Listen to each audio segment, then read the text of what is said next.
Unacademy. Let's crack it.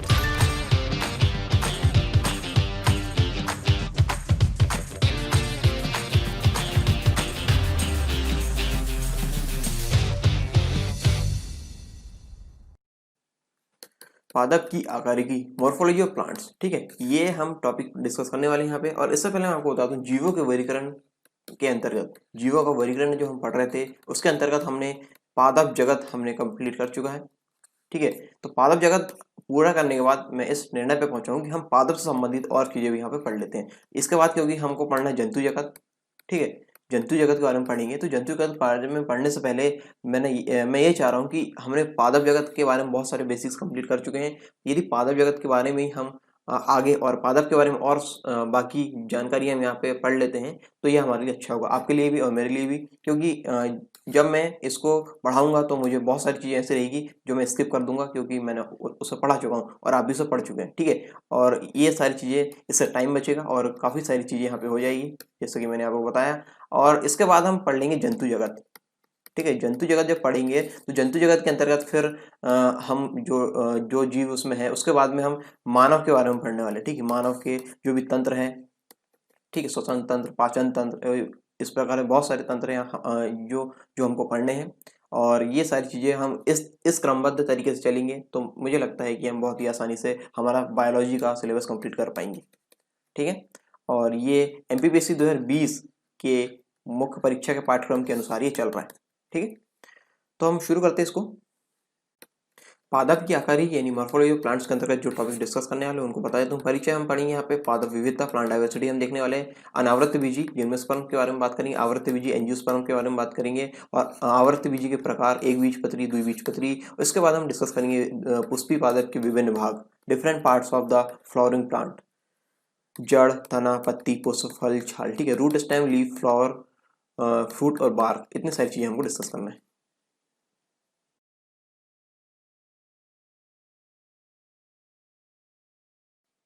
Unacademy की तरफ से पेश है एमपीपीएससी और व्यापकों से संबंधित बहुत ही आकर्षक प्लान।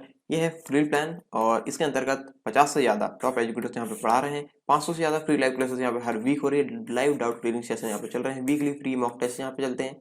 फ्री लाइव क्विज चलती है, 20 से ऐसे ज़्यादा क्वेश्चन यहाँ पे कवर कराए जा रहे हैं हर सब्जेक्ट को मिला करके।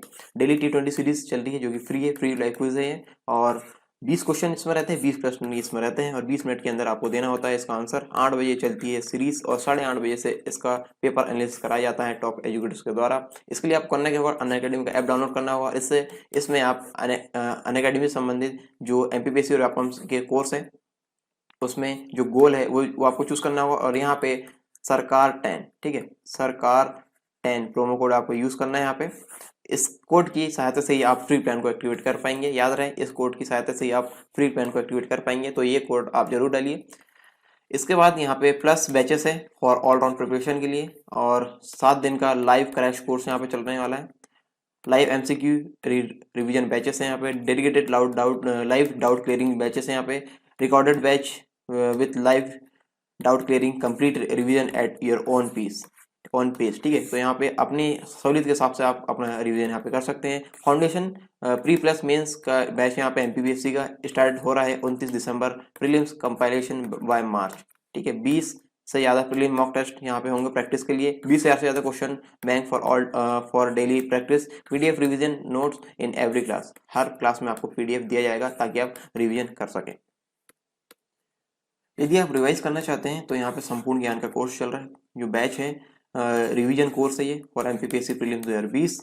और इसके अलावा मैं आपको बता दूँ, यदि आप already in middle of your revision, यदि आप अपना रिवीजन कर रहे हैं तो एनरोल कीजिए डाउट क्लियरिंग क्लासेस में और यहाँ पे अपनी प्रिपरेशन को बूस्ट कीजिए। और जो लाइव डाउट क्लियरिंग सेशन है वो स्टार्ट हो रहे हैं 29 दिसंबर से, और वीकली 12 लाइव सेशन यहाँ पे दिए जाएंगे सब्जेक्ट वाइज, जो कि बाइलिंगुअल होने वाला है। ठीक है, और इसका नाम है संकल्प एमपीपीएससी प्रीलिम्स। ये जो बैच है उसका नाम है संकल्प एमपीपीएससी प्रीलिम्स, और मेगा बैच स्टार्ट होने वाला है बहुत जल्द, और इसके लिए आप सब्सक्राइब कर सकते हैं। और फाउंडेशन बैच है ये एमपीपीएससी प्रीलिम्स और मेंस के लिए। यदि आप सोच रहे हैं ये शुरू से तैयारी करना है एमपीपीएससी की, तो ये आपके लिए बहुत ही सहायक ही होगा ये बैच। ठीक है, 10 मंथ का कंप्लीट बैच कोर्स है ये, आप ये ले सकते हैं। और इसमें सारे चीज़ें यानी शुरुआत से हो रही तो सारी चीज़ें यहाँ पर कवर कराई जाएगी। स्वप्न पूर्ति ये बैच है एमपीपीएससी मुख्य परीक्षा के लिए जिनका प्रीलिम्स क्वालिफाई हो चुका है एमपीपीएससी 2019 वाला, तो वो इस बैच को ज्वाइन कर सकते हैं। और इसमें आपको आंसर राइटिंग प्रैक्टिस कराई जाएगी 35 दिनों में। पूरा आपको आंसर राइटिंग का सेशन यहाँ पे लिए जाएंगे पूरे, और हिंदी मीडियम में ही होगा, हिंदी माध्यम के विद्यार्थी के लिए है। तो ये है स्वप्न पूर्ति सीरीज, ठीक है। स्वप्न पूर्ति कोर्स अनअकैडमी का है, ये आप इसे ले सकते हैं। ये टॉप एजुकेटर से आप देख सकते हैं कौन कौन यहाँ पे पढ़ा रहा है। और जैसा कि यहाँ पे दिए गए ऐप में प्लस कोर्स आपको लेना है तो प्लस कोर्स में जाइए अनअकैडमी के अंतर्गत, और यहाँ पे गेट सब्सक्रिप्शन कीजिए। इसके बाद अपने अनुसार आप यहाँ पे प्लान ले सकते हैं, 1 महीने का, 3 महीने का, 6 महीने का, 12 महीने और 24 महीने, जैसा भी आपको लेना है आप ये अपने अनुसार आप ले सकते हैं। और याद रहे प्रोमो कोड यूज करिए सरकार 10, आप इससे 10% का डिस्काउंट पा सकते हैं। Download Unacademy app, let's crack it.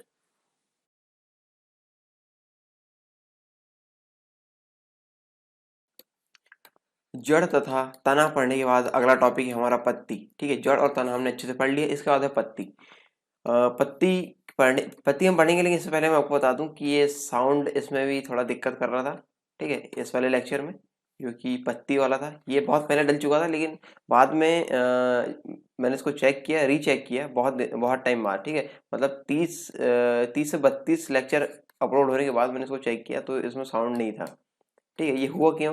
क्योंकि देखिए शुरू में इंट्रो वगैरह आते हैं, ठीक है, फिर थोड़ा लेक्चर का इंट्रो रहता है, तो जो मेन पार्ट जो रहता है, ये मेन पार्ट रहता है लेक्चर का, वहाँ पे साउंड नहीं था, समझने वाली बात है, ठीक है। वहाँ पे साउंड नहीं था, तो उस कारण मुझे फिर से रिकॉर्ड करना पड़ा, ठीक है। तो कोई नहीं, अब आप इसको जब प्लेलिस्ट जब उस आप देखोगे, ठीक है, प्लेलिस्ट में आप देखोगे तो उसको मैं जहाँ पे सीक्वेंसिंग इसकी वहीं पे मैं कर दूंगा। तो जब आप पढ़ेंगे, ठीक है, हो सकता है आपने अभी ना पढ़ा हो, और हो सकता है पढ़ भी लिया हो, तो आप इसको एक बार और पढ़ लीजिए, क्योंकि इसमें साउंड साउंड यहाँ पे क्लियर हो जाएगा, ठीक है। तो प्लेलिस्ट में जब आप देखेंगे तो प्लेलिस्ट में इसकी पोजीशन वही मिलेगी जहाँ पे जिसमें साउंड नहीं है, वो वाला लेक्चर, ठीक है, वो वाला लेक्चर मैं हटा दूंगा और ये लेक्चर वहाँ पे पेस्ट कर दूंगा। तो आपको आप यदि बाद में देखेंगे तो शायद आप समझ भी ना पाए, लेकिन ये प्रॉब्लम आई है, जो प्रॉब्लम आई वो मैंने बता दिया। अब आप आगे देख लीजिए, ठीक है। अ, ठीक है, कोई दिक्कत नहीं, होता रहता। अब तकनीकी समस्या है, एक बार और आई थी, अब ये दूसरी बार है, क्योंकि ये लगातार आई है। मतलब एक आई थी, उसके बाद उसी दिन आई होगी, क्योंकि ठीक है उसी दिन आई होगी, क्योंकि उस दिन शायद मैंने 2 लेक्चर यहाँ पे रिकॉर्ड कर लिया होगा, तो लगातार आई होगी तो मैं देख नहीं पाया, तो ये समस्या यहाँ पे थी। तो ठीक है, जो भी थी, अब हम आगे बढ़ते हैं। तो देखिए ये तना था, ठीक है, तना वगैरह हमने देखे थे। तने में हमने क्या चीज़ देखे थे, नोट्स वगैरह, ठीक है। ये नोट्स है, तने में नोट्स होते हैं, और ये होते हैं इंटरनोड, ये इनके बीच का जो स्थान रहता है इंटरनोड कहलाता है, इंटरनोड, ठीक है। और यही पहचान होती है तने की पहचान ये होती है, नोट्स और इंटरनोड इसमें होते हैं, ठीक है। यदि मुख्य पहचान यदि बात करें तो यही होती है, ठीक है। इन नोट्स और इंटरनोड्स वगैरह इसमें पाए जाते हैं। और यहाँ पे हम देखेंगे कि ये पत्ती जो है वो यहाँ से निकलती है नोट वगैरह से, ठीक है, नोट से निकलती है। और ये जो निकलने वाला जो भाग है इसको बोलते हैं पेशियोल, ठीक है, व्रंत, या फिर इसको बोलते हैं पर्ण आधार, ठीक है, पर्णाधार, ठीक है। पर्णाधार इसको बोलेंगे, ये वाला भाग जो इससे जुड़ा हुआ रहता है, ठीक है। यहाँ से निकलती है पत्तियां नोट से, और यहाँ पे देखिए आगे चल के यही वाला भाग आगे गया, ठीक है, ये आगे गया, ये कहलाया मध्यशिरा। क्या कहलाया? मिडरिप, मध्य शिरा, ठीक है। तो ये कहलाया मध्यशिरा। यहाँ पे देखिए ये बाहर वाला जो पोर्शन है, इस प्रकार से ये बाहर वाला जो पोर्शन है इसका, ये कहलाता है क्या? ये कहलाता है मार्जिन। क्या कहलाता है? मार्जिन। अभी हम मार्जिन के आधार पर ही पत्तियों का वर्गीकरण देखने वाले हैं, ठीक है। इसलिए ये सारे जो भाग है इसके, सारे जो जिस प्रकार यहाँ पे व्यवस्थित है, ठीक है, उसके बारे में आपको जानना बहुत ही आवश्यक है, क्योंकि इन्हीं के आधार पे हम आगे वर्गीकरण देखेंगे पत्तियों का, ठीक है। ये मार्जिन वगैरह है, ठीक है, ये मार्जिन है। अब हमने मार्जिन तक देख लिया, इसके आगे हमको देखना है ये मध्यशिरा था, ये वाला देखिए, ये मध्यशिरा है, ठीक है। फिर यहाँ से ये दूसरे शिराएं जो इसकी शाखाएं वगैरह, ये देखिए ये शाखाएं वगैरह ये निकल रही है, इसको बोलेंगे वेन्स। क्या बोलेंगे? वेन्स। क्या बोलेंगे? वेन्स, ठीक है, वेन्स। क्या बोलेंगे? शाखा, या फिर वेन्स इसको बोलेंगे। और फिर ये इस प्रकार से और निकलते जाती है, ठीक है। तो ये हो जाएगी वेन्स। और इसके बाद इसके बाद हम देखेंगे कि यहाँ पे ये है बेस, ठीक है, ये वाला भाग कौन सा है, बेस, इतना वाला भाग है बेस, ये वाला भाग है बेस, ठीक है। ये सारे की कार्यविधि हम आगे देखने वाले हैं, बस आप थोड़ा सा ध्यान रखिए, क्योंकि यहाँ पे पहले बता तो दूं मैं कि किस प्रकार चीजें यहाँ पे चल रही है, ठीक है। तो ये है बेस, इसका आधार, ठीक है, बेस वगैरह इसको बोलेंगे। और यहाँ पे देखिए ये वाला भाग होता है, ये यहाँ से लेके यहाँ तक, यानी ये वाला भाग, कौन सा भाग, ये वाला, जो यहाँ से लेके बेस से लेके होगा एपेक्स तक, ठीक है। एपेक्स यानी यहाँ पे जो न्यूक्लियस सिरा है, ये मैं बताना भूल गया, यहाँ पे देखिए ये है न्यूक्लियस सिरा, ये जो एपेक्स वाला एरिया है, ये न्यूक्लियस सिरा, जो आखिरी वाला सिरा होता है, ठीक है, उसको बोलते हैं एपेक्स, ठीक है। तो यहाँ पे देखिए ये बेस से लेके एपेक्स तक के बीच का जो एरिया है, जो यहाँ सारी जो चीजें आएगी उसको बोलेंगे ब्लेड। ब्लेड मतलब हम पत्ती को हाथ में जैसे रखे तो वो हो जाएगी ब्लेड, ठीक है, ब्लेड, उसको ब्लेड बोले, अगर समझ में। तो ये यहाँ से लेके यहाँ तक का एरिया हो जाएगा ब्लेड, ठीक है। और कुछ यहाँ पर रह गया, कुछ नहीं रह गया, ठीक है। और एक चीज, दो चीज रह गई है अभी, ठीक है। यहाँ पे दो चीजें और रह गई है, एक है क्लोरोप्लास्ट, क्लोरोप्लास्ट, क्लोरोप्लास्ट, ठीक है, क्लोरोप्लास्ट यहाँ पे है। और क्लोरोप्लास्ट में ही होते हैं क्लोरोफिल, जो कि प्रकाश संश्लेषण के वर्णक होते हैं, क्लोरोफिल, ठीक है, क्लोरोफिल वाली चीजें यहाँ पे रहती है। और ये क्लोरोफिल ही उत्तरदायी होता है प्रकाश संश्लेषण के लिए, और पत्तियों के हरे रंग के लिए, उत्तरदायी है कौन, जो क्लोरोफिल है वो, ठीक है, प्रकाश संश्लेषण और पत्तियों के हरे रंग के लिए, दो चीज के लिए उत्तरदायी रहता है क्लोरोफिल, ठीक है। जैसे कि आपने कई बार देखा होगा कि पत्तियों में क्लोरोफिल है तो वो श्वसन करेगी, नहीं है तो वो वहां पे उस टाइप की जो भी पौधे रहते हैं वो इस पौधे से जो जीव रहते हैं वो श्वसन नहीं करेंगे, ठीक है। इस प्रकार से चीजें आपने देखा होंगे कई बार। जो क्लोरोफिल रहता है उसके दो कार्य रहते हैं, एक तो प्रकाश संश्लेषण कराना, और दूसरा है हरे रंग का ये सूचक होता है, ठीक है, मतलब उसके होने से ये पत्तियों का हरा रंग रहता है, ठीक है। ये दो चीजें हो गई, और एक चीज और रहती है, ये तो हो गया क्या, जो क्लोरोप्लास्ट, ठीक है। अब एक होता है रंध्र, और यहाँ पे और चीजें होती है रंध्र, ये छिद्र होते हैं, रंध्र यानी होते हैं छिद्र, क्या होता है, छिद्र, रंध्र यानी होते हैं छिद्र, ठीक है। रंध्र यानी इसको हम बोलेंगे छिद्र। ये छिद्र का क्या काम रहता है, दो काम रहते हैं इसके, महत्वपूर्ण दो काम है। एक तो श्वसन में भाग लेना, ठीक है, मतलब श्वसन की क्रिया इसके द्वारा होती है, और दूसरा वाष्प उत्सर्जन करना, वाष्प उत्सर्जन,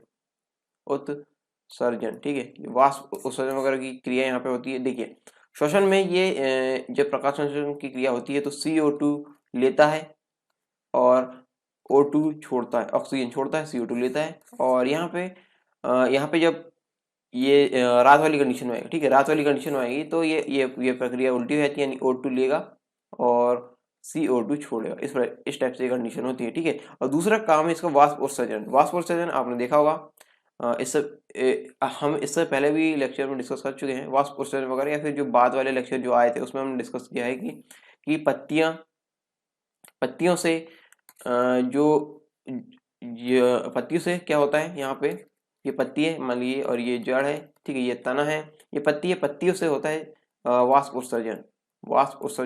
ये किस प्रकार से होगा, ये देखिए यहाँ पे जड़ वगैरह है, ठीक है, जड़ से जल अवशोषित किया, जड़ों ने जल को अवशोषित किया, जो पेड़ की जड़ें हैं उन्होंने जल को अवशोषित किया, और जल को अवशोषित करके बाकी भागों में पहुंचाया, ठीक है, बाकी भागों में पहुंचाया, और ये गया पत्ती में। और जब इसके पास ज्यादा हो जाएगा, ज्यादा मात्रा में हो जाएगा, तो ये क्या करेगा, इसको वाष्पित कर देगा, ठीक है, और वाष्पित करेगा तो ये जाएगा हमारे एटमॉस्फेयर में, और एटमॉस्फेयर में फिर वहाँ पे जिस एरिया में ज्यादा पौधे होते हैं, फिर ज्यादा पेड़ पौधे लगे हुए होते हैं, वहाँ पे ज़्यादा बारिश होती है, ठीक है। तो ये जाते फिर हमारे वातावरण में, फिर वहाँ से फिर जो होती है वो वर्षा वगैरह होती है। यहाँ पे इन वाले क्षेत्र में जहाँ पे इसलिए कहा जाता है कि जो घने घने जंगल वगैरह रहते हैं वहाँ पे वर्षा बहुत होती है, तो यही कारण है इसका, ठीक है, वहाँ पे वाष्पोत्सर्जन होता है, और वापस वहीं पे फिर जो बारिश वगैरह होती है तो ये बारिश की बूंदों के रूप में आता है, ठीक है, वाष्प जो उत्सर्जित होकर जाती है जल की बूंदें,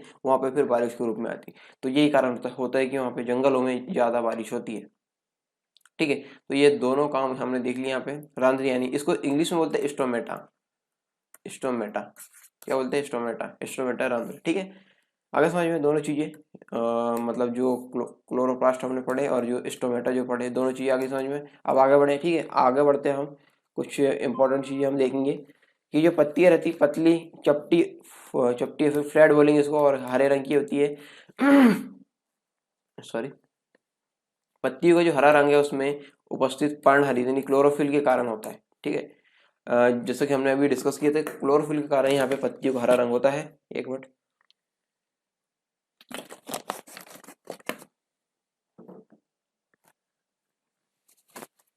और पौधे के तने के साथ पत्तियों का व्यवस्थित क्रम पर्ण विन्यास यानी फाइलोटेक्सी कहलाता है। ये पर्ण विन्यास के बारे में हमें भी देखने वाले आगे। अभी आप ये समझ लीजिए कि इसका जो व्यवस्थित क्रम है वो कहलाएगा पर्ण विन्यास, ठीक है।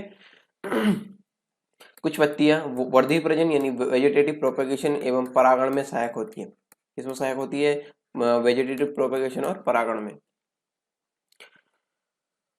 यह पौधे का पार्श्व यानी लेटरल भाग होता है, जो पत्तियां होती है वो, और प्रकाश संश्लेषण के फलस्वरूप गैसों के विनिमय द्वारा होता है, ठीक है। प्रकाश संश्लेषण फलस्वरूप गैस के विनिमय द्वारा किसके द्वारा होता है यहाँ पे, यह पौधे का पार्श्व यानी लेटरल भाग होता है, और प्रकाश संश्लेषण के फलस्वरूप यहाँ पे गैसों का विनिमय होता है। पत्ती पर छोटे छोटे छिद्र पाए जाते हैं, जिन्हें क्या कहते हैं, स्टोमेटा। हमने यहाँ पे देखा, पत्ती में छोटे छोटे छिद्र होते हैं, उसको बोलते हैं स्टोमेटा। ये हमने बात कर चुके हैं। अतिरिक्त जल को पत्तियां यानी पत्तियों में जो स्टोमेटा रहते हैं, ठीक है, स्टोमेटा रहते हैं, वो उनके द्वारा जलवाष्प करके ऊपर ऊपर ये पहुंचाते हैं, ठीक है। ये जब जलवाष्प के रूप में जो एक्स्ट्रा जल रहते हैं यानी अतिरिक्त जल रहता है, उसको जलवाष्प बनाकर ऊपर उड़ा देती है। ये कंडीशन यहाँ पे दी गई, ठीक है।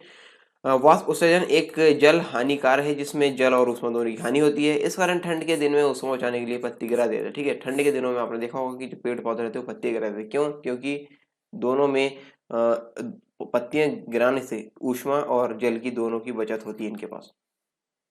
जल को बचाने के लिए पौधे पतझड़ के मौसम में पत्तियों को गिरा देते हैं, ठीक है। गिरा देते हैं, जो पौधे रहते हैं वो। और यहाँ पे पत्तियों का मुख्य कार्य प्रकाश संश्लेषण, वाष्प उत्सर्जन और गैसों का विनिमय करना है। पत्तियों में क्लोरोफिल होता है, जिस कारण वह हरे रंग का होता है, हरे रंग के होते हैं। और पत्तियों में स्टार्च या मंड की जांच के लिए आयोडीन घोल का प्रयोग किया जाता है। और स्टोमेटा स्टार्च को शर्करा स्टोमेटा जो रहता है स्टार्च को शर्करा में बदल देता है, ठीक है। आगे हम देख लेते हैं, पत्तियों को भाग देख लेते हैं जो हमने वहाँ पे पढ़े। आकारी की दृष्टि से यहाँ पे 3 भाग होते हैं, ठीक है। जब हम लेक्चर शुरू किए तो वहाँ पे पत्तियों के बारे में पत्तियों के कौन से भाग को क्या बोलते हैं हमने यहाँ पर डिस्कस किए। पत्ती के भाग हम देख लेते हैं, पार्ट्स ऑफ लीव, पर्णधार, लीफ बेस, पर्णवृंत और पर्णफलक। लीफ ब्लेड या फिर पर्णफलक जिसको बोलेंगे वापस में। और ये देखिए, ये कोई पौधा है, पौधे का तना है, ये नोड्स है और ये इंटरनोड है। ये इंटरनोड है, यहाँ से निकली है पत्तियां, ये निकली पत्तियां, ठीक है। ये पत्तियां हैं, ये है इसका पेशियोल, और बाकी चीजें हमने अभी देखा, ठीक है। और एक एक करके हम सभी के बारे में देखते हैं। पर्णधार, लीफ बेस, ये पत्ते का सबसे निचला भाग होता है, लीफ बेस, ठीक है। लीफ बेस ये वाला, जिसकी सहायता से पत्तियां तने से जुड़ी रहती है। जिसकी सहायता से क्या होती है, पत्तियां तने से जुड़ी रहती है। इसके आधारीय भाग से निकली 2 पार्श्वीय पत्तियां अनुपर्ण यानी स्टिपुलर कहलाती है। और चना, मटर, आम आदि में पर्णधार मोटा होता है। ये पर्णधार ये वाला है, ठीक है। लीफ बेस जो रहता है वो क्या होता है, मोटा होता है, ठीक है। और ये चीज समझ में आएगी नहीं, इसके आधारीय भाग से निकली 2 पार्श्वीय पत्तियां यानी आधारीय भाग से निकली 2 पार्श्वीय पत्तियां क्या कहलाएगी, स्टिपुलर यानी अनुपर्ण कहलाती है, ठीक है। आधार भाग से ये 2 निकली पत्तियां वो क्या कहलाएगी, ये 2 निकली पत्तियां, या फिर एक और ये 2 निकली पत्तियां क्या कहलाएगी, ये कहलाएगी स्टिपुलर यानी अनुपर्ण, ठीक है। चने, मटर, आम आदि में पर्णधार जो होता है मोटा होता है।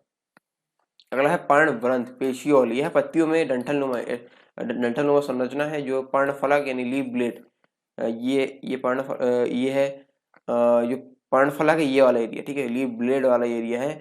और ये जो डंठलनुमा संरचना है, ये एक पेशियोल उसको तने से जोड़ती है, ठीक है। यह पत्तियों में डंठलनुमा संरचना है, जो पर्णफलक को तने से जोड़ती है। इन पत्तियों में उपस्थित होता है उन्हें संवृंत पेशियोलेट क्या कहेंगे, पेशियोलेट। जिन जिन पत्तियों में उपस्थित होता है क्या, पेशियोल उपस्थित रहता है, उसको पेशियोलेट कहा जाता है। उदाहरण के लिए आम और पीपल, ये आम और पीपल इसका उदाहरण है, ठीक है। पर्णमोची पत्ती को इस प्रकार सजाता है जिससे जिससे कि इससे अधिकतम सूर्य का प्रकाश प्राप्त हो सके। इस प्रकार इसका फेस रखता है, ठीक है, जो पर्णमोची रहता है पत्ती को उस प्रकार फेस मतलब उस साइड पे फेस रखता है जहाँ पे सूर्य का प्रकाश ज्यादा हो सके और प्रकाश संश्लेषण की क्रिया अधिक हो सके, ठीक है।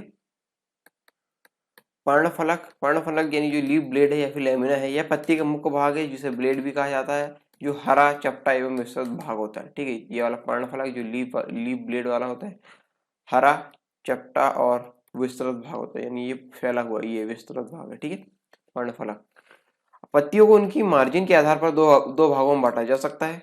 पहला है साधारण पत्ती, दूसरा है यहाँ पे संयुक्त या फिर कॉम्प्लेक्स पत्ती, यानी सिंपल लीफ और कॉम्प्लेक्स लीफ, ठीक है। इसका मार्जिन में कांट दांत नहीं रहता है। एग्जाम्पल ये अमरूद, आम और पीपल, ठीक है। यहाँ पे देखिए साधारण पत्ती इस प्रकार से होगी, ये चिकनी होगी, इसकी जो मार्जिन रहेगी चिकनी रहेगी, ठीक है। इस प्रकार से ये रहेगी मार्जिन इसकी चिकनी, इस प्रकार से मार्जिन चिकनी रहेगी। और हम जो कॉम्प्लेक्स पत्ती की बात करें, ठीक है, तो इसकी बात करें तो इसमें इसका मार्जिन थोड़ा टेढ़ा मेढ़ा और टेढ़ा मेढ़ा कटा होता है। ये देखिए इस प्रकार से ये हो गया, और ये हो गई पत्ती, ये हो गई पत्ती यहाँ पे इस प्रकार से ये इसका जो मार्जिन है वो टेढ़ा मेढ़ा है, कहने का मतलब है, ठीक है। नीम, गुलाब और गुड़हल वगैरह में हम यहाँ पे देख सकते हैं कि इनकी जो पत्तियां रहती है वो कॉम्प्लेक्स लीफ होती है, ठीक। अगला शिरा विन्यास के आधार पर दो भागों में बांटा जाता है पत्तियों को, एक है जाली का विधि और दूसरा समांतर। इनका शिरा विन्यास जाली के समान होता है। ये देखिए ये जाली के समान है, जाली यहाँ पर देख रहे हैं आप, ये जाली बनी, ये जाली, ये जाली बनी, ये जाली बनी, ये जाली बनी, ठीक है, सभी तरफ ये जाली बनी है। तो इनका शिरा विन्यास जाली के समान होता है। ये द्विबीजपत्री होते हैं। कैसे होते हैं? द्विबीज पत्ती, ठीक है, द्विबीज पत्ती होते हैं। और एग्जाम्पल की हम देखते हैं जामुन, आम, बरगद, पीपल, ठीक है। द्विबीज पत्री यहाँ पे जो रहेंगे, द्विबीजपत्री का मतलब क्या होगा? यहाँ पे देखिए ये बीज है, बीज में द्विबीज रहेंगे, ठीक है। बीज के अंदर द्विबीजपत्री यहाँ पे रहेंगे, तो इसको बोलेंगे द्विबीजपत्री, ठीक है। जैसे आम वगैरह की गुठली वगैरह जब फोड़ेंगे, गुठली वगैरह फोड़ेंगे तो उसमें अंदर जो चीज निकलेगी वो दो भागों में इस प्रकार से रहेगी, ठीक है, दो भागों में रहेगी। ये आम वगैरह की गुठली इस प्रकार से है, ये आम वगैरह हमने देखा, ये आम है मान लीजिए, ये बाहर वाला, और ये गुठली है, गुठली के अंदर दो चीज दिखेगी, ठीक है, तो वो रहेगा द्विबीजपत्री। जामुन में भी जामुन खाइए आप, और खाने के बाद उसका जो बीज रहेगा, बीज को चबाल के देखिए, बीज में उसके अंदर दो चीजें निकलेगी, ठीक है, दो बीज पत्र निकलेंगे, इसको बोलेंगे द्विबीजपत्री, ठीक है। समांतर की बात करें तो इनकी पत्तियां लंबी होती है, जैसा कि आप देख सकते हैं ये केले की पत्ती है, इनकी पत्तियां लंबी होती है, और शिरा समांतर होता है। ये देखिए ये समांतर है, ये एक के बाद एक, ये समांतर है, ये समांतर है, ये समांतर है, ये समांतर, ये समांतर, ये समांतर, ये समांतर, ठीक है। और ये एक बीज पत्री होती है। ज्यादातर ये कैसे देखने को मिलता है? एक बीज पत्री, जैसे गेहूं है, ठीक है, धान है, केला है, तो ये एक बीज पत्री के अंतर्गत आते हैं। और इनकी पत्तियां कैसी रहती है? इनका जो शिरा विन्यास, इन पत्ती को शिरा विन्यास कैसा रहता है? समांतर रहता है, ठीक है। आगे चले, अब आगे है पर्ण विन्यास, फाइलोटैक्सी के बारे में हम देखेंगे। पर्ण विन्यास पूर्ण विन्यास नहीं, पर्ण विन्यास, ठीक है। पर्ण विन्यास, फाइलोटैक्सी, तने या शाखा पर पर्णों की संख्या को पर्ण विन्यास कहते हैं। तने या शाखा पर पर्णों की संख्या को क्या कहेंगे? पर्ण विन्यास। ये देखिए तने या शाखा, ये तने है या फिर शाखा है, इसमें जो यहाँ पे तनीय शाखा में जो पर्ण लगे रहते, ठीक है, तनीय शाखा पर पर्णों की व्याख्या को पर्ण विन्यास कहेंगे। और पादपों में निम्न तीन प्रकार का होता है: एकांतर पर्ण विन्यास, सम्मुख पर्ण विन्यास और चक्रधार पर्ण विन्यास। एकांतर यानी एक के बाद एक, ठीक है। इस प्रकार के पर्ण विन्यास में तने या शाखा पर एक अकेली पत्ती पर्ण संधि पर एकांतर क्रम में लगी रहती है। यहाँ पे देखिए इस वाले क्रम में, ये अल्टरनेट वाला है, एकांतर वाला। यहाँ पे देखिए ये तना है, और ये एक के पत्तियां लगी, एक पत्तियां लगी, एक पत्तियां लगी, एक पत्तियां लगी, इस प्रकार से यहाँ पे एकांतर क्रम में लगी हुई है पत्तियां, ठीक है। तो इसको बोलेंगे हम एकांतर क्रम विन्यास, एकांतर पर्ण विन्यास, वर्ण विन्यास नहीं, पर्ण विन्यास, एकांतर पर्ण विन्यास बनेगा, ठीक। उदाहरण के लिए देखते हैं गेहूं, गुड़हल, सरसों, सूरजमुखी आदि में ये होता है, ठीक है, एक एकांतर पर्ण विन्यास। गेहूं में यहाँ पे देखिए ये वाले, इसमें ये वाले क्षेत्र में देखिए, ये गेहूं का पौधा है, यहाँ पे देखिए ये एक है, एक यहाँ पे पत्ती निकल गई, फिर आगे चल गई, फिर वो निकलेगी इधर पे, ये इधर पे निकलेगी, एकांतर क्रम इसको इसी को बोल लेते हैं। सम्मुख पर्ण विन्यास को बोलेंगे तो इस प्रकार के पर्ण विन्यास में प्रत्येक पर्ण संधि पर एक जोड़ी पत्तियां आमने सामने लगी रहती है। इस ये वाले देखिए, ये अपोजिट साइड में ये आमने सामने लगी रहती है, ठीक है। इस प्रकार आमने सामने ये लगी रहती है पत्तियां। और उदाहरण की बात करें तो इसमें अमरूद है, कैलोट्रॉफिस है, इसको आंख वगैरह कहते हैं, तो ये इसके उदाहरण है, ठीक है।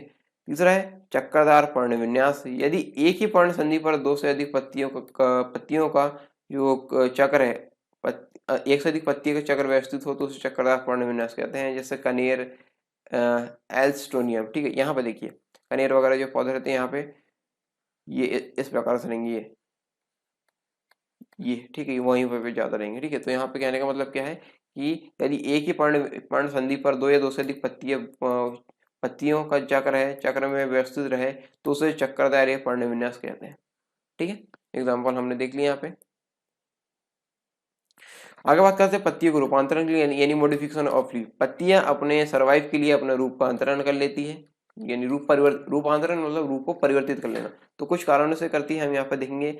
नाइट्रोजन की कमी से पेड़ पौधे कीट भक्षी हो जाते हैं, और कीट भक्षी पौधों को हम कैलस या फिर पर्णघट या पिंचर कहते हैं। क्या कहेंगे? पिंचर, ठीक है। कीट भक्षी पौधे को हम क्या कहेंगे? पिंचर वगैरह ये कहते हैं। और ये आप देख सकते हैं कीट भक्षी पौधे में, ये देखिए कीट भक्षी पौधे में लीफ का रूप है, यहाँ पे ये लीफ एक ढक्कन के रूप में बनी हुई है, और यहाँ पे कीट को इसने आकर्षित करी, कीट को आकर्षित करी, और ये कीट इसमें गया और ये ढक्कन बंद, ठीक है, आया समझ में। और ये इस प्रकार से चीजें क्यों होती? क्योंकि ये देखिए मान के चलिए कोई भी कीट है तो उसमें मसल्स होगी, मसल्स में होगा प्रोटीन, क्या होगा? प्रोटीन। और प्रोटीन में क्या होता है? प्रोटीन में होता है नाइट्रोजन, प्रोटीन में होता है नाइट्रोजन, और नाइट्रोजन लेने के लिए ये कीट भक्षी बनते हैं ये पौधे, ठीक है।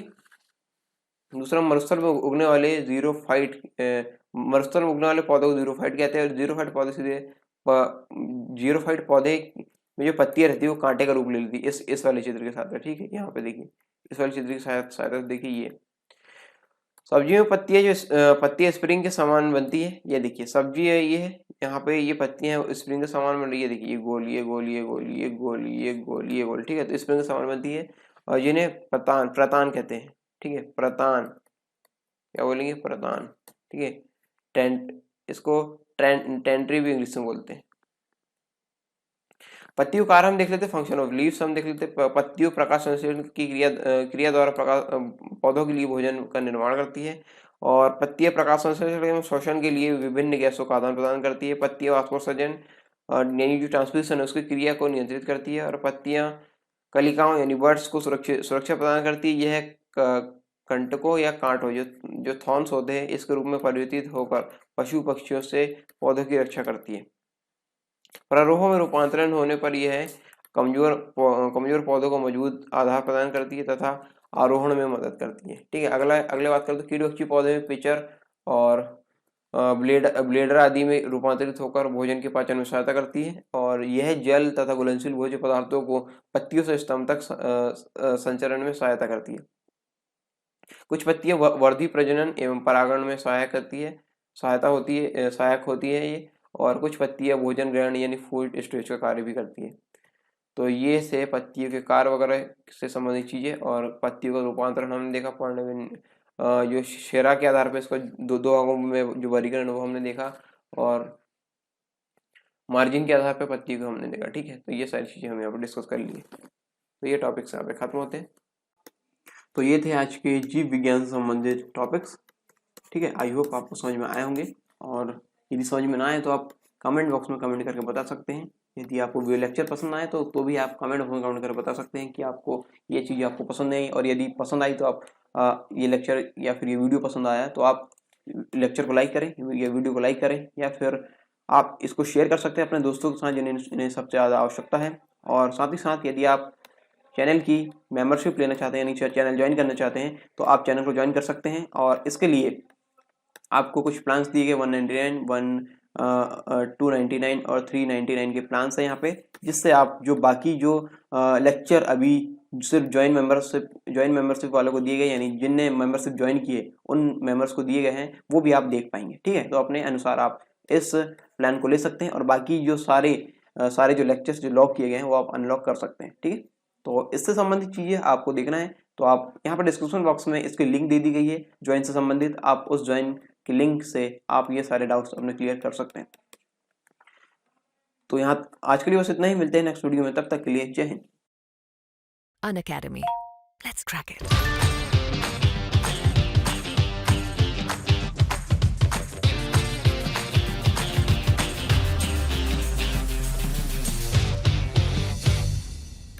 अनअकैडमी की तरफ से पेश है एमपीपीएससी और व्यापकों से संबंधित बहुत ही आकर्षक प्लान।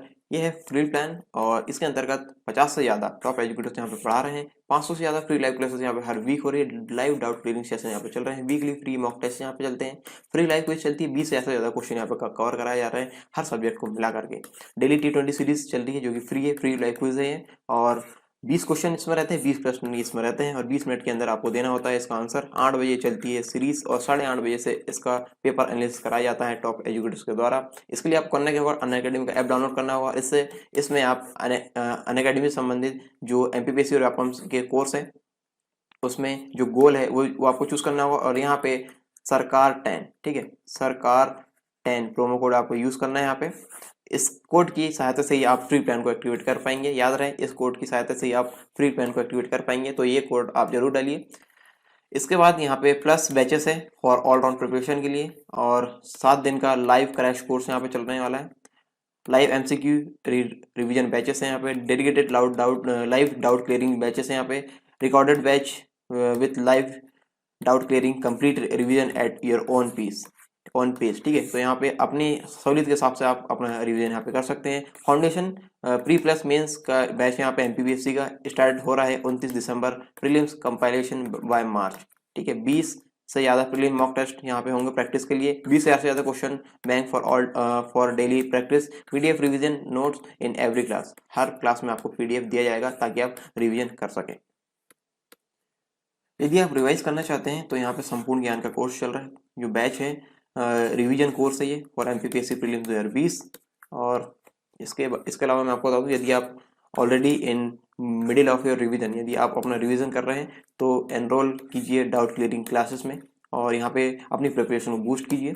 और जो लाइव डाउट क्लियरिंग सेशन है वो स्टार्ट हो रहे हैं 29 दिसंबर से और वीकली 12 लाइव सेशन यहाँ पे दिए जाएंगे सब्जेक्ट वाइज, जो कि बाइलिंगुअल होने वाला है, ठीक है। और इसका नाम है संकल्प एमपीपीएससी प्रीलिम्स। ये जो बैच है उसका नाम है संकल्प एमपीपीएससी प्रीलिम्स और मेगा बैच स्टार्ट होने वाला है बहुत जल्द और इसके लिए आप सब्सक्राइब कर सकते हैं। और फाउंडेशन बैच है ये एमपीपीएससी प्रीलिम्स और मेंस के लिए। यदि आप सोच रहे हैं ये शुरू से तैयारी करना है एमपीपीएससी की तो ये आपके लिए बहुत ही सहायक ही होगा ये बैच, ठीक है। 10 मंथ का कंप्लीट बैच कोर्स है ये, आप ये ले सकते हैं। और इसमें सारे चीज़ें यानी शुरुआत से हो रही तो सारी चीज़ें यहाँ पर कवर कराई जाएगी। स्वप्न पूर्ति ये बैच है एमपीपीएससी मुख्य परीक्षा के लिए जिनका प्रीलिम्स क्वालिफाई हो चुका है एमपीपीएससी 2019 वाला, तो वो इस बैच को ज्वाइन कर सकते हैं। और इसमें आपको आंसर राइटिंग प्रैक्टिस कराई जाएगी 35 दिनों में। पूरा आपको आंसर राइटिंग का सेशन यहाँ पे लिए जाएंगे पूरे और हिंदी मीडियम में ही होगा, हिंदी माध्यम के विद्यार्थी के लिए है। तो ये है स्वप्न पूर्ति सीरीज, ठीक है। स्वप्न पूर्ति कोर्स अनअकैडमी का है, ये आप इसे ले सकते हैं। ये टॉप एजुकेटर से आप देख सकते हैं कौन कौन यहाँ पे पढ़ा रहा है। और जैसा कि यहाँ पे दिए गए ऐप में प्लस कोर्स आपको लेना है तो प्लस कोर्स में जाइए अनअकैडमी के अंतर्गत और यहाँ पे गेट सब्सक्रिप्शन कीजिए। इसके बाद अपने अनुसार आप यहाँ पे प्लान ले सकते हैं, 1 महीने का, 3 महीने का, 6 महीने का, 12 महीने और 24 महीने, जैसा भी आपको लेना है आप ये अपने अनुसार आप ले सकते हैं। और याद रहे प्रोमो कोड यूज करिए सरकार 10, आप इससे 10% का डिस्काउंट पा सकते हैं। Download Unacademy app, let's crack it.